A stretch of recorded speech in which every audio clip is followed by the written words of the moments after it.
The Brandon Peters Show may contain explicit language and detailed plot points. For more information on the show, stay tuned to the end of the episode.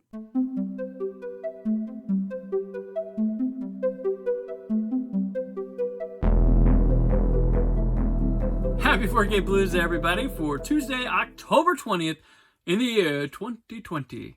And this is a video companion to the podcast 4K BLUsday, part of the Brandon Peters Show, a segment that goes every Tuesday and announces new releases and the news from the previous week on Blu-ray, 4K Ultra HD, and DVD.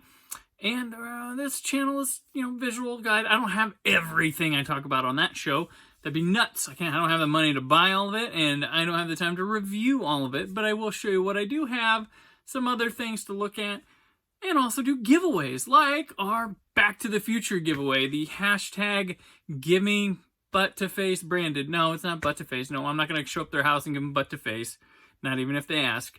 But it was a Back to the Future contest for the Ultimate Trilogy on Blu-ray. And I have a winner. So the winner of the contest ends up being Chip McCoy, which I don't know if that's his real name or not, but his Twitter handle is Chip_McCoy. You will be contacted. We'll get your information and have the studio send you out a copy of Back to the Future. And thanks to everyone for playing. That's a lot of fun. I love making a misstep like that on the hashtag, but hey, let's do that. So now, we'll start today with a little something that got corrected. Thanks to the wonderful folks at Sony, I now have a pristine, unbusted copy of Whiplash 4K Ultra HD. So yeah, we're going through it again. And I did review it. It's up at whysoblu.com. This one has a tremendous little upgrade from the Blu-ray version. It was finished at 2K, so it's not a natural 4K title. But man, the upscaling and little incremental increases meant a lot. Like the blacks look really good in this. And it's got a bit more definition and everything. It looks really good. And the Atmos sound is... It's so good. Like, oh my gosh. Intensity. And it holds. The concert sound is awesome. But you know what? Now that they sent me this, you know what I have? I have an extra digital copy. A redeemable code for Whiplash. Who wants it? Who wants it? Let's do another thing. Let's do another thing. So you gotta, let's say this time, subscribe to the YouTube channel. I always want you to subscribe to the YouTube channel. Seeing a little subscriber's like, oh, that's nice. That's nice. I'm gonna get a view. Even better, even better. And let's make this for Instagram. So people on Instagram, follow me at Brandon4KUHD. Subscribe to this channel. And then tweet out hashtag Give Me the Whip Brandon. Hashtag Give Me the Whip Brandon. Let's do that. That's not bad, right? Hashtag Give Me the Whip Brandon. I don't know if I'll select the winner on the show or just whenever I decide, so hurry up and get it in. Hashtag Give Me the Whip Brandon. You'll get a 4K Ultra HD redeemable code for Whiplash. It's on Movies Anywhere, which will work with anything you have that app connected with. And that's actually like Movies Anywhere. I kind of like it better than Vudu, although I got a lot of stuff on Vudu. But yeah, if you want Whiplash 4K Ultra HD redeemable code, hashtag Give Me the Whip, Brandon. Let's do it. Let's do it, okay? And now, here's the next thing I got. Got it from Shout Factory. It's called Marona's Fantastic Tale. It's from their G Kids line. And here we are. I don't know what it's about. It's about a dog. Something. My kids might like it. Who knows? It's got a little insert. You can check that out. Yep. So that's Marona's Fantastic Tale. Is it fantastic? I don't know. I haven't seen it. The next one I have up is from Arrow. It's their new release of Mallrats with a 4K Ultra HD restoration. I mean, this movie, for something that failed as it did, the love it has gotten on home video over the years is outstanding, because a lot of people like this movie. People love Kevin Smith movies, especially from the 90s. Those are his sweet spot. I'm a big fan of Mallrats. For a long time, I called out, I was like, it's such a great film that people didn't understand and appreciate. Because the original DVD for that, had, and it's probably still on here, had these great cut scenes. It had a wonderful documentary, which is one of the first, like, bluntly honest documentaries about making a film I've ever seen. It was so much fun. discs. Yeah. And then it's got a reversible cover featuring the comic book poster up Drew Struzan did. I had that poster in my room for a long time. I think maybe in college is when I got it. Awesome poster. And we got a lot of things. I got my Arrow postcard. Tetsuo. That's the one I got. People collect those. People look for those. Like, what's going to be? What's it going to be? There's the book. It's not Schooners to Sailboat. I mean, this is probably the best we're going to get with Mallrats until a 4K ever comes. Universal might do that themselves. I think this was a US only release for Arrow. Not quite sure. And then, of course, you get the blueprint of the plan. Thanks, everything. That's pretty awesome. Very much looking forward to it. It's a fun movie. Mallrats, like 3rd Blu-ray edition. Next up, from Sony, I got El Camino. That's the back of the Steelbook. Steelbook edition for the Netflix movie. It's the kind of epilogue movie for Breaking Bad. It's fun. It's really good. It's exciting. Doesn't harm the series at all. It doesn't move it forward much, but it's a nice little extra thing. I like it. It's fun.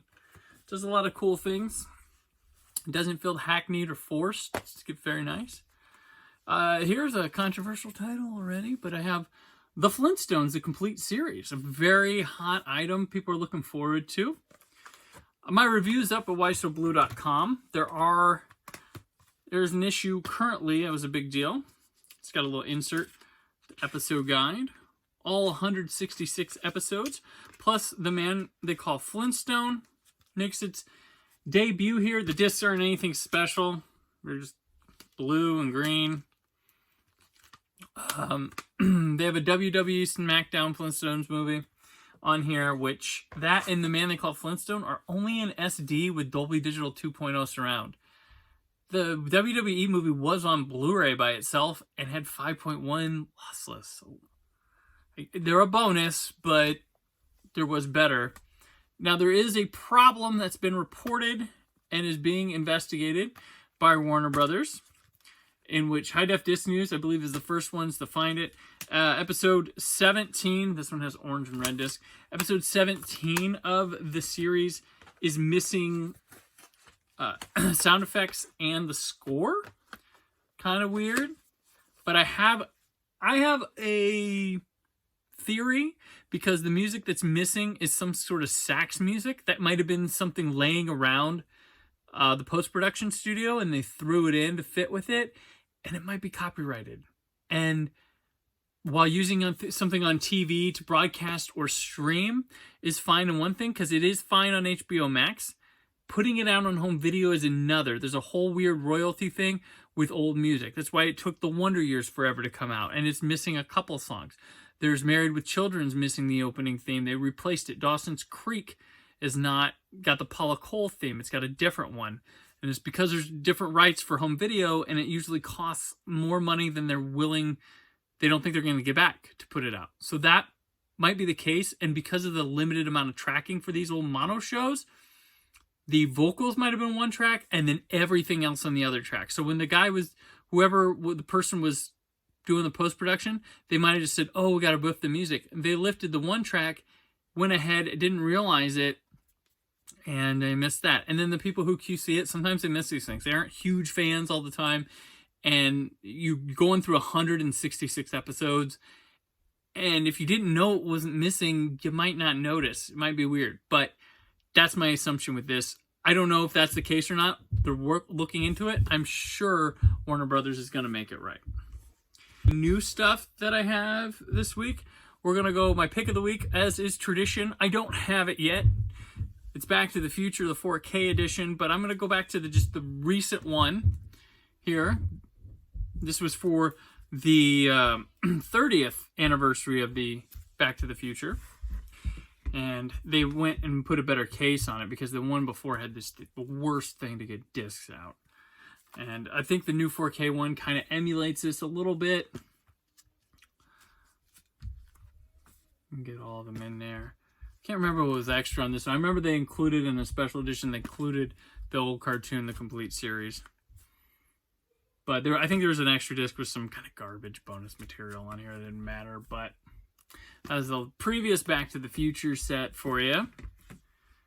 And now to my vintage set, which I'm very excited to pull out. Now you're gonna be like, oh, he didn't take care of stuff. I've had this thing, the Nightmare on Elm Street Complete Collection, forever. It's been with me for a long time. I've had many moves with it, and it's been crazy. So here it is. It's got bumps and scratches. It's got some character to it, but I love this thing. I've had it forever. This Freddy box set was so awesome. I've had it for 20 years. Oh my gosh. Close to. Probably not 20, but each movie came in here. They came in their own case, and this is how old it is. Look at so it's got the posters. They did that right, and it's the snap case. And there's the first movie was housed in there. So, snap.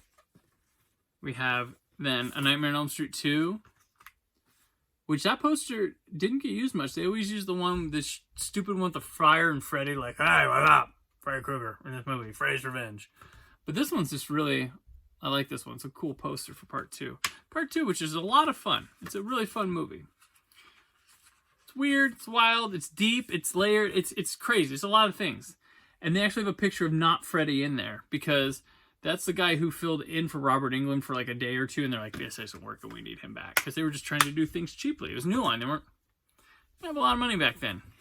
But they realized he was key early on, and for then, whatever you want, Robert. Dream Warriors, my favorite one of the series, probably. It's hard between that and the first. The first one means so much there, but man, Dream Warriors just rocks. Literally, it's got the Dawkins song on it. All right, there's that. This is so cool. And they all had their nice little special Jump to a Nightmare with one of the special features on there. And here we go. The Dream Master. This is just, the Dream Master's cool. Like, there's no getting around it. I think it's kind of flimsy. It's kind of empty, loose, but I think it's an experience. It's like kind of like a Freddy rock concert, I think Dream Warrior is, or Dream Master is. It's awesome. It's got Alice. I love Alice. Lisa Wilcox. I once went to, I'm not a convention, I like to be at conventions and be a person there and do things, but going is kind of hard for me. But I went to one just because Lisa Wilcox was there. I even also went to one just because Mark Patton was there. Those are like the Elm Street people will get me out of my seat, I guess. The Dream Master, or the Dream Child. I might be one of the few people that I defend the Dream Child. I think there's a lot of good in this movie. I think the worst thing about the Dream Child is Freddy himself. They have the wrong Freddy in this movie. They need the one from 2 in this movie, not the ha comedian Freddy that they've been building. Because I think the film has like really awesome gothic matte paintings and landscapes, and I think the actual drama of the film is strong. It's a bunch of kids graduating high school, not knowing what to do, but feeling the pressure of the world to do it. And then there's Alice being pregnant. Dan dies, and then she has a fight with his parents over who's going to have custody of the baby because they don't think she's healthy or got the mental capacity to do it. And it's some really good drama. And there's great moments. We were with her dad when she's like, are you disappointed in me? He's like, no. Why would I be disappointed with you?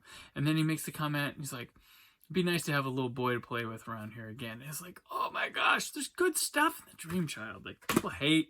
I think maybe it was too adult and not confidently enough adult for a teen audience that didn't grab at them. But I think there's good in the Dream Child.